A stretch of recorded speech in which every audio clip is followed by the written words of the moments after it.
I want to talk about Whoopi Goldberg because I got so many texts this week because she attacked me the week before. Sure. Bill Maher didn't hold back when he locked horns with Whoopi Goldberg. So everybody was like, oh, Bill, I get you're enjoying the karma. First of all, I'm going to talk about this at the end of my show next week, teaser. Viewers witnessed a fierce clash that quickly veered away from typical celebrity banter. Their heated exchange exposed how far some liberal circles have drifted from everyday concerns. But there is no thing as karma, okay? Get over that. And proved that Maher, a longtime liberal with a no-nonsense style, isn't afraid to challenge one of the most prominent voices on daytime television. And that part of our, racial history in this country. But this was no ordinary spat on The View. Beneath the witty jabs and tense moments, a deeper question emerged. How did liberal politics reach a point where a figure like Bill Maher becomes an outspoken critic of the woke movement? Is that the point of view from a black person is often going to be very different and sometimes shocking. I watch your show all the time, so I know that you're a comic, but you basically go after Trump and Biden. And just how vulnerable is Whoopi Goldberg's position when facts, rather than familiar talking points, take center stage? Talking about how he was never going to give up power. Long ago, when everybody was laughing at me and said, you smoke too much pot, and I said, I smoke just the right amount of pot. This sounds like just another media feud. Think again. Bill Maher's confrontation with Whoopi revealed far more than clashing personalities. It offered a striking snapshot of the massive divide in American politics. On one side, a faction of progressives determined to defend their narratives at all costs. On the other, a self-described liberal who sees those same narratives drifting dangerously away from reality. As the debate raged on, viewers got a front-row seat to an ideological standoff that left Whoopi struggling to maintain her footing. By the end of it, many were left wondering whether this exchange marks a permanent fracture in liberal solidarity, or a wake-up call for those who believe genuine debate still has a place in progressive spaces. Bill Maher isn't someone who fits neatly into modern political labels. For years, he's identified as a liberal, but has grown notorious for calling out hypocrisy on both ends of the spectrum. His show, Real Time with Bill Maher, became a platform where neither Republicans nor Democrats could expect to escape criticism if they veered off into shaky territory. That willingness to play equal opportunity critic has turned Maher into a polarizing figure. Some praise him for being intellectually honest. Others, especially in left-leaning circles, accuse him of providing ammunition to the political right. This tension has only heightened with the rise of woke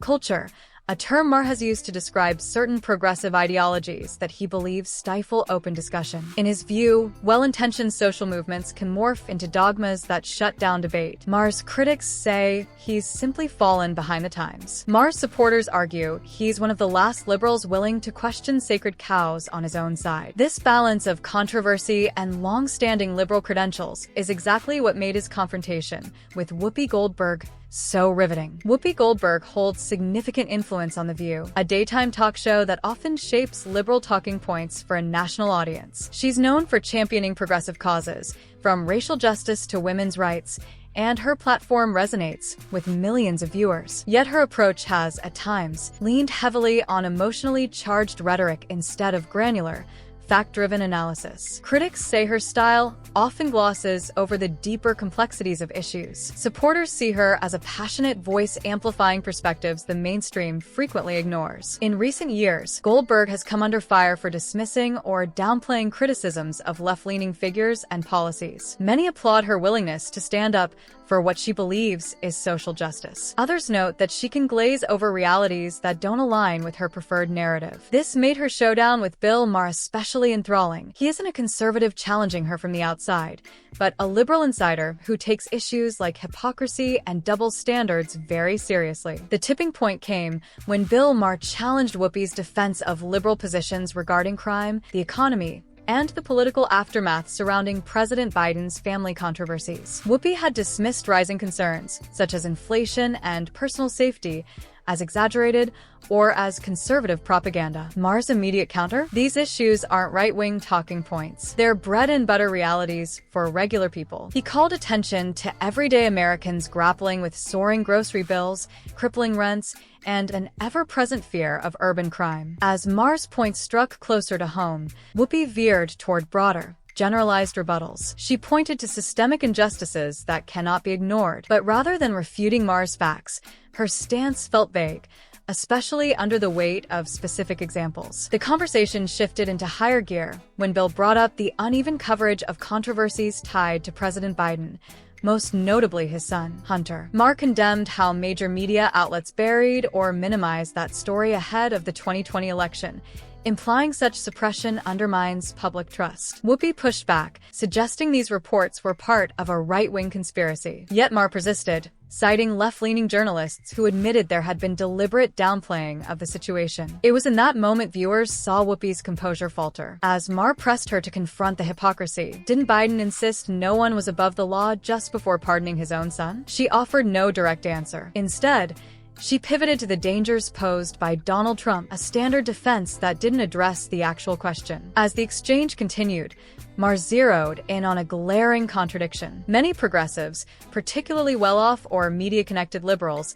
claim to represent minority communities. Yet polling consistently shows that Black and Hispanic voters often prioritize economic stability, jobs, education, and public safety over symbolic gestures or purely ideological battles. By refusing to engage with that reality, Whoopi's argument seemed increasingly out of touch. Maher also highlighted instances where progressive Democrats champion causes that don't align with the immediate needs of the very communities they claim to serve. He cited the importance of acknowledging real concerns, like inflation at the grocery store or the spiking crime rates impacting neighborhoods, issues that can't be solved by feel-good rhetoric alone. Whoopi tried to recast his criticism as an attack on progressive ideals themselves, but Maher clarified he's not rejecting liberal values. He's challenging their application when they become blind to everyday hardships. The more Whoopi clung to generalized moral declarations, labeling some of Maher's points as right-wing scare tactics, the more viewers noticed she was sidestepping data-driven realities. This pattern of deflection underlined a growing perception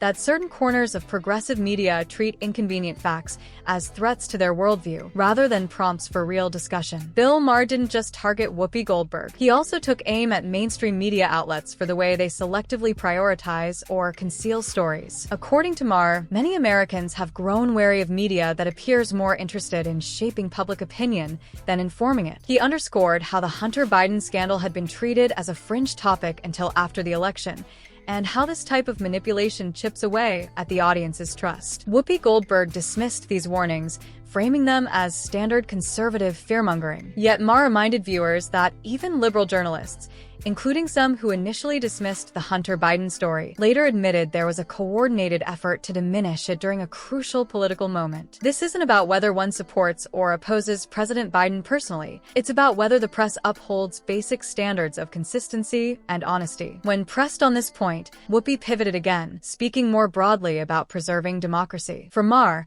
that's precisely the problem.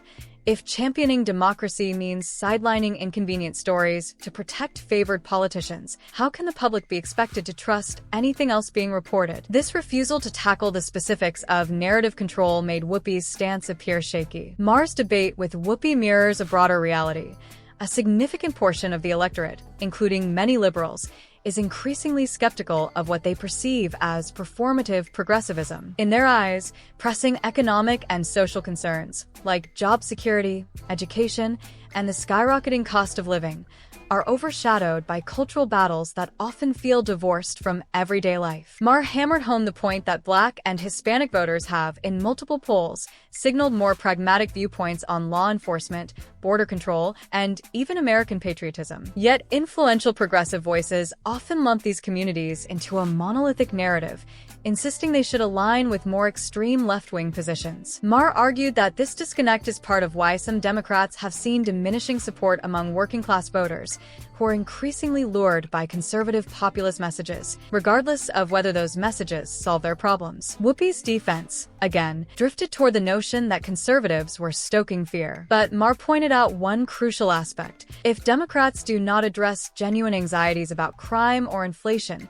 they leave an opening for populist figures on the right to exploit. By turning a blind eye to real hardships, progressive elites risk alienating the very people they claim to champion. Viewers watching Whoopi attempt to defend rigid talking points found themselves increasingly unconvinced. By the debate's end, many noted that she resorted to emotional appeals and references to the broader fight against the far-right threat, which can sound compelling, but it doesn't necessarily solve immediate issues. Meanwhile, Maher calmly dismantled her arguments, emphasizing that refusing to address internal inconsistencies only strengthens the hand of political opponents. In that sense, the exchange served as more than just a dramatic sparring session. It hinted at a shift in how Americans, including those on the left, engage with the media. As more voices, both online and on mainstream platforms, challenge one-sided narratives, the public grows less trusting of shows that prioritize ideological purity over tangible facts. That doesn't mean Bill Maher is universally beloved. To some, he's still the liberal comic who relentlessly skewers Republican candidates. But to others, he's become a rare breed of commentator, one who refuses to shield his own side from scrutiny. Could this represent a broader turning point for liberal politics? If more influential commentators echo Maher's stance, the progressive wing might be forced to confront where it's lost touch with everyday concerns. Otherwise, as Maher warns, public frustration could funnel more votes toward conservative candidates, especially when prominent Democrats appear uninterested in acknowledging what's going on at the kitchen table. That wraps up the fiery exchange between Bill Maher and Whoopi Goldberg. It wasn't just another TV clash, it highlighted deeper questions about where liberal politics goes from here. As more voices speak up and challenge each other, the real debate is only beginning. Stay curious, stay informed, and thanks for watching.